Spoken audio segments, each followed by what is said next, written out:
This is the tutorial for the Colorwave Photoshop Action set. So I already have a photo opened up right here, but with this action set, you can use all sorts of different things like illustrations or designs, or even just use it to create backgrounds by themselves if you don't want to overlay it on top of anything at all. So let's go through the steps here to get this thing working. So the first thing you want to do is make sure you have your actions window opened up, and that's right here on my screen that I've been moving around a little bit. If you don't see that, you just go to Window, and then from the Window menu, Actions is near the top right below 3D. So just make sure there's a checkbox next to that, which basically lets you know that the action window is opened up on your screen.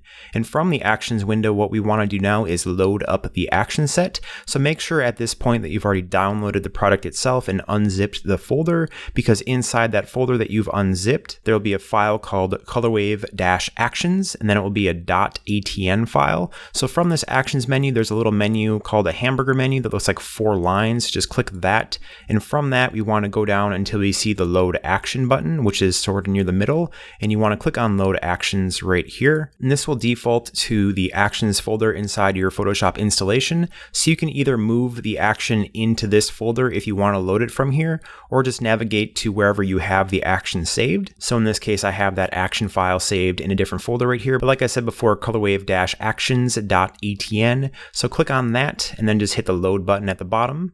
And once you do that, it should bring up this folder right here called Colorwave Actions. I have a few different types of actions and folders above it, but the one that you're looking for is called Colorwave Actions. And if it isn't opened up, just hit the arrow to the left of the folder icon, which will expand all these different 40 options. So inside the download itself too, there is a file called example-images.pdf, which will show you a basic example of how all these different actions look on one photo. And these actions will look different depending on what type of photo that they are applied on, kind of just based on the basic principles of how they work, because they do overlay on top of the images.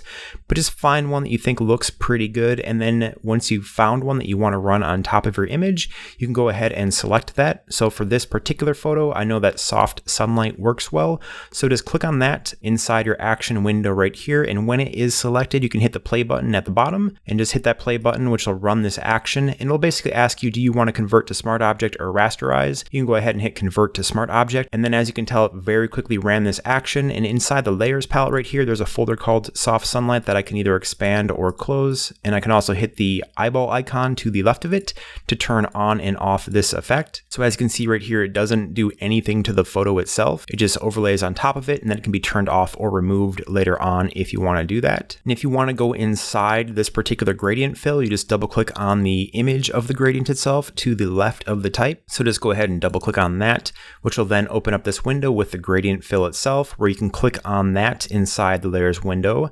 It'll say layer thumbnail. Just double click on that, which will bring up the gradient itself, which then you can click into and adjust these RGB values if that's something you want to do to kind of tweak how this particular gradient style works. But that's really if you just want to customize this quite a lot. This isn't something you have to do, but if you do customize it and you want to see how it looks on your image right here, just save this new window that opened up and then close it, and then that effect is instantly applied to the photo right here, those changes that you made. And also you can run multiple versions of these actions on top of each other, and sometimes they look really cool when you do that. Sometimes it doesn't work too well. It does require some trial and error, but just go ahead and find another action that you want to run. A lot of times if you place one on the bottom level and then do one of the circular pattern ones that you can go ahead and look at with the example images on top of that, like this one Ocean Ripples is, it can make some pretty cool effects because of the patterning it has.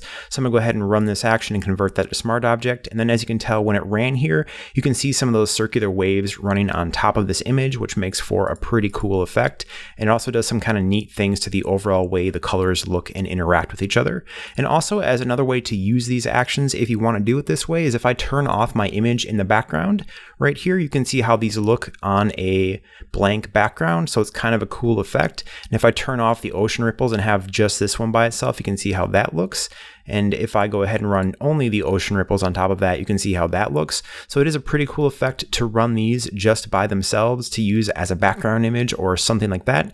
If you're looking for something just to kind of fill space or add a cool look behind a design or an illustration, this is certainly a way you can go ahead and do that. But there's 40 different actions you can go in here and run, so there's quite a few to pick from, and there's a lot of different results.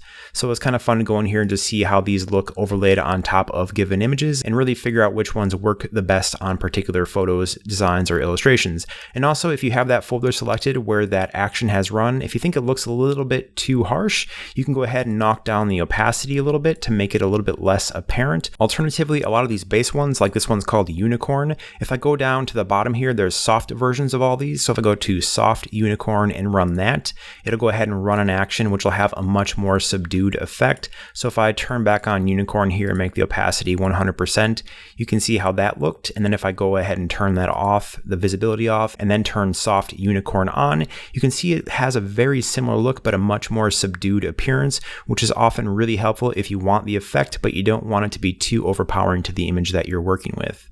But that's it for this video. I do hope you found it helpful, and be sure to ask questions in the comments below if you have any, either on the YouTube video or on Creative Market if you bought the product there. And also feel free to just direct message me if you'd prefer to talk that way. I'm always happy to help. But that's it for this tutorial. Once again, I do hope you found it helpful, and feel free to send me images or post images with all the cool stuff you made using these actions. Thanks so much for your support.